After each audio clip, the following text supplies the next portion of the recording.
Okay, so we can see your slide. Okay. Okay. Okay. Please go on. Okay. Thank you for including me in this session. This is joint work with Professor Kim in Seoul National University, and I'm Chung.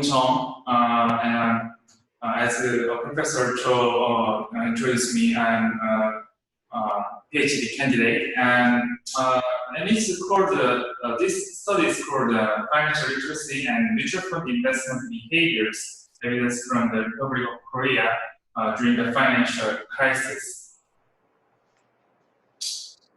This started with a real motivation. We are motivated with the fact that financial decision making is getting more crucial to effectively managing household wealth.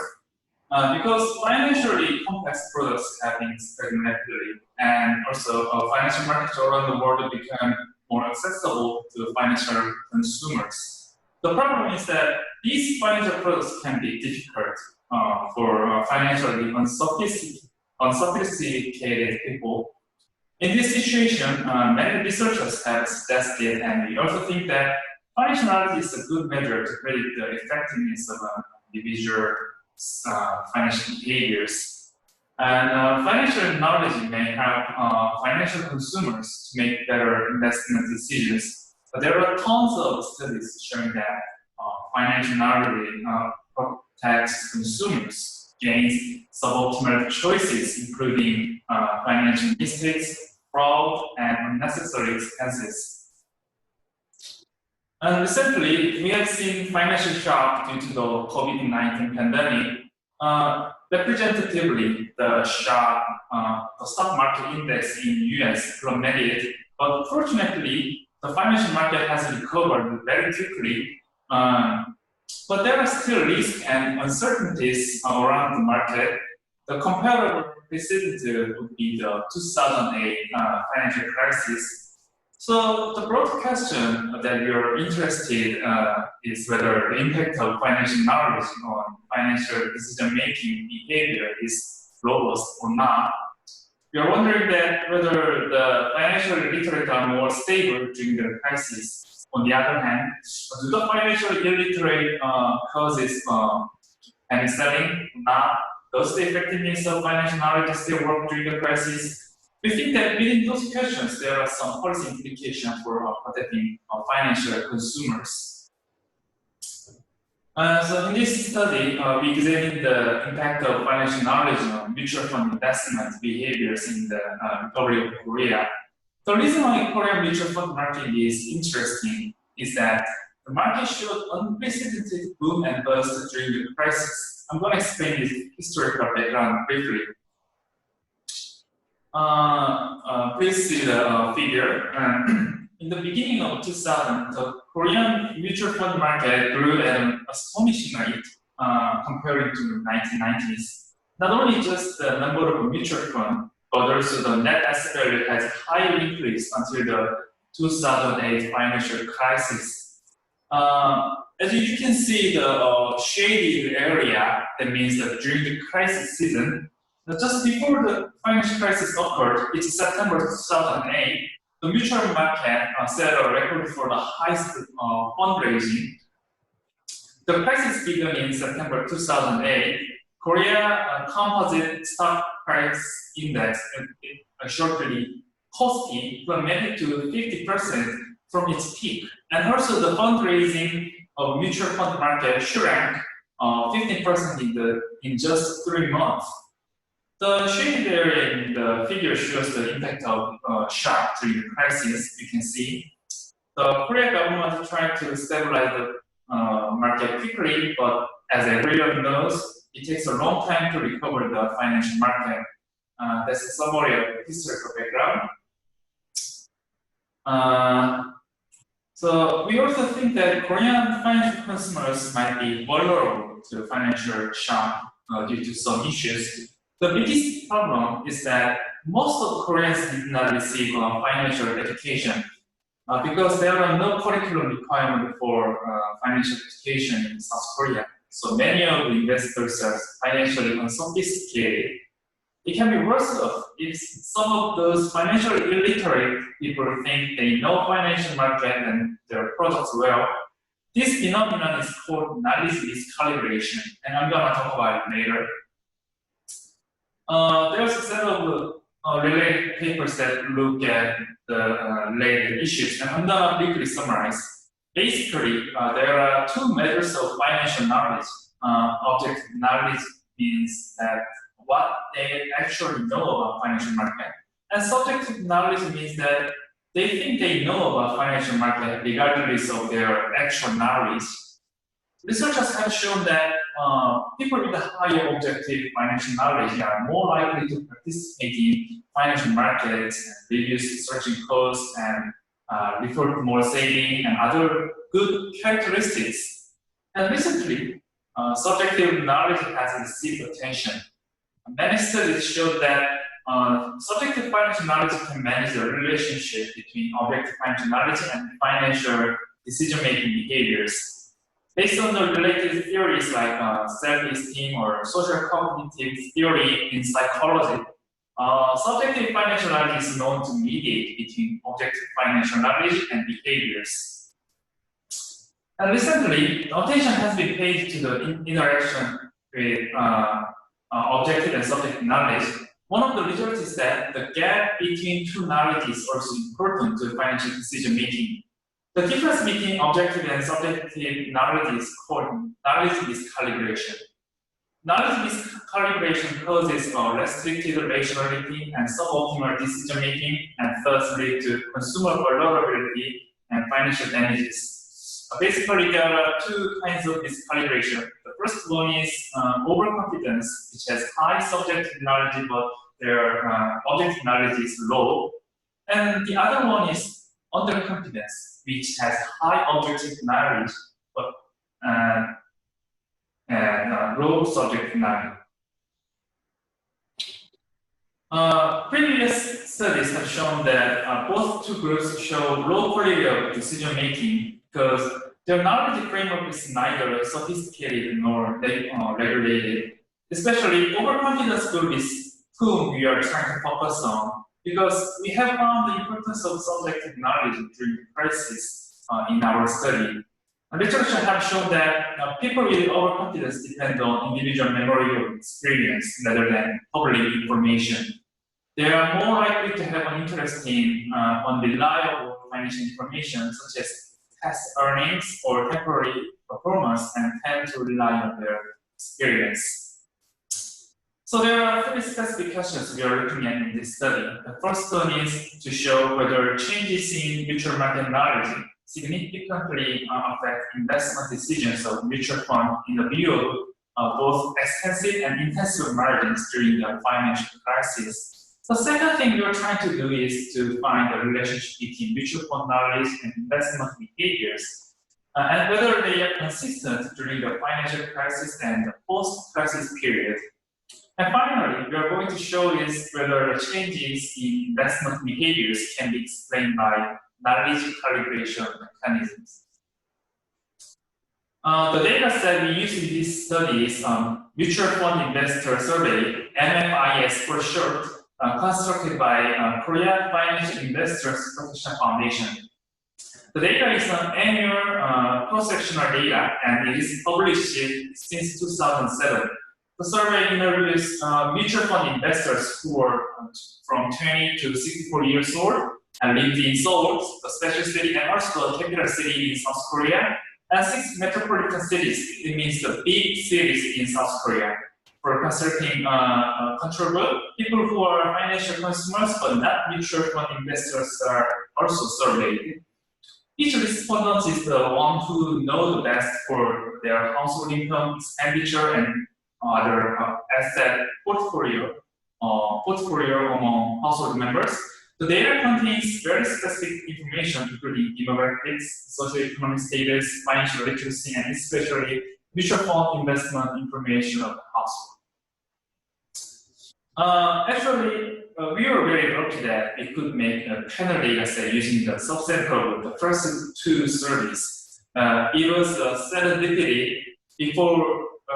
Let me just briefly. Before we started this study, I was a research assistant of my co-author, Professor Buyo Kim, and he investigated another study using the same data, and I assisted him. One day, I accidentally found that among the 2,000 people, 954 samples of data set of 2007 and 2008 can be matched. That means these 954 respondents are identified twice. So we can make the panel data set. And the best thing is that the financial crisis occurs between the two survey periods. So this finding is the start of our study. As our study went on, we need to extend our analysis. So we use the data after 2009 and construct the pseudo-panel data.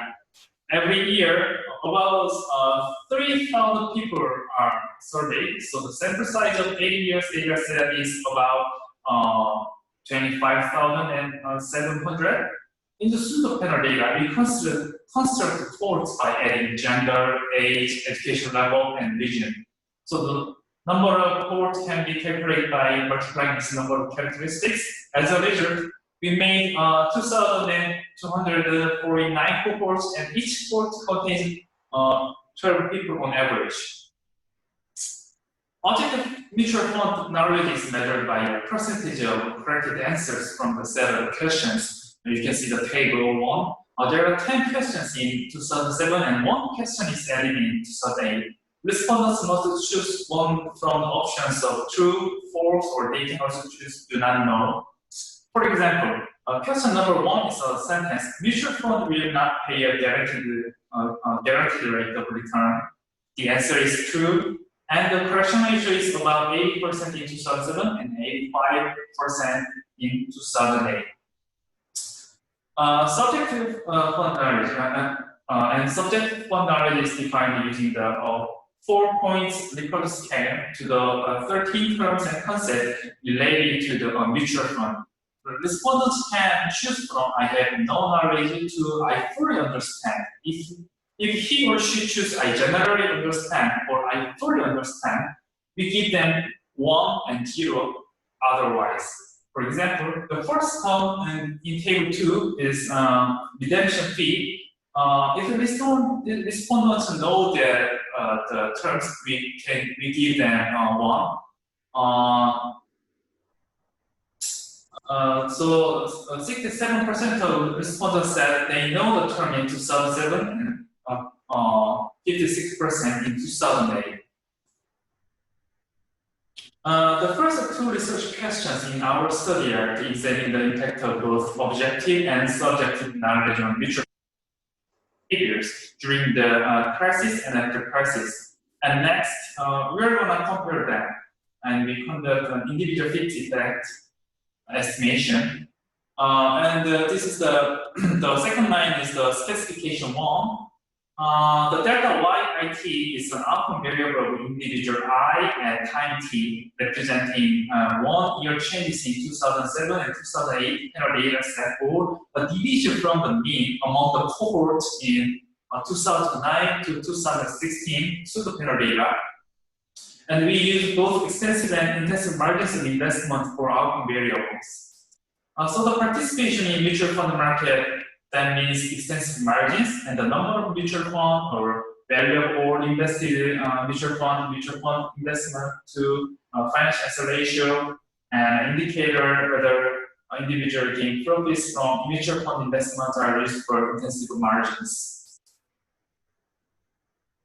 The delta OFK and delta SFK stands for 1-year change in objective and subjective financial knowledge, respectively. Delta W is a set of asset variables, and delta X is a set of time variant variable, including age squared, etc. And alpha I is time invariant, and gamma T is time fixed effect, and epsilon IT is the error term.